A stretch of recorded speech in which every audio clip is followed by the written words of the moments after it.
I'm Hattie and I chair the board at Colne. And I'm the vice chair. My name's Alison Inman and I've been a board member at Colne since the end of 2014. I live in Colchester, have done for getting on for 30 years.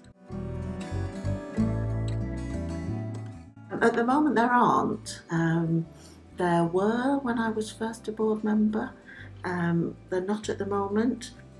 I've just had my board appraisal. It's something I always raise. I think it's really important that residents were heard throughout the organisation. The fact that we don't doesn't mean that we're not listening to residents.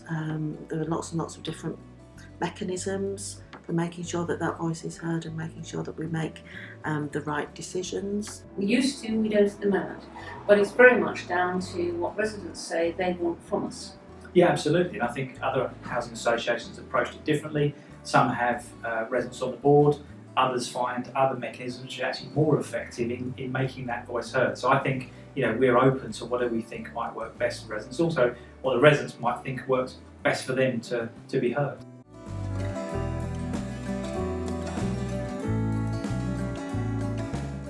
For housing associations, there are really two reasons for existing, one of which is to provide a really good service as best we possibly can for our existing tenants, whether in mainstream or general needs or whether in sheltered housing.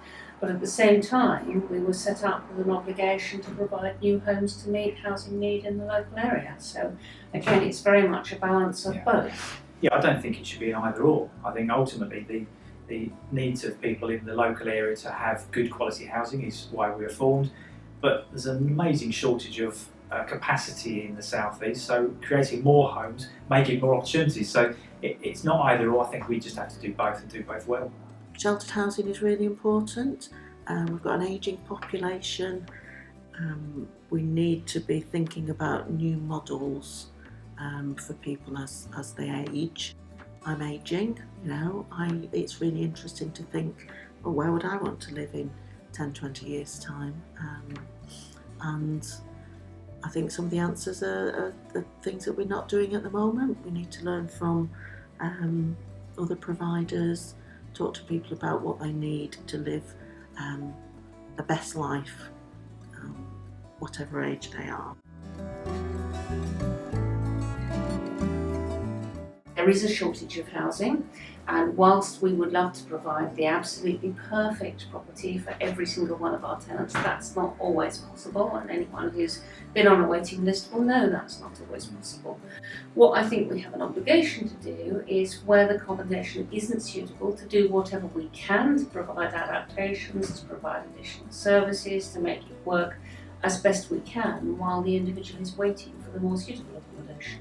Yeah, I agree. And interestingly, it flows from the first two questions, the issue about making sure those people's voices are heard, to make sure that we can hear where we might be putting in place indicators that might prove problematic for people to move accommodation or live in safe communities. So that voice needs to be factored in. But also that issue about capacity. So if we can create more homes, there may be more opportunity for people to move. But again, it's a precious and limited resource. So whatever we can do, we will do. Yeah. Well, that goes back, I think, to the previous question. We've got to make sure that we use all of our resources to build the right properties for the people in our area. So that means knowing our communities really well, talking to people, trying to understand where people want to live.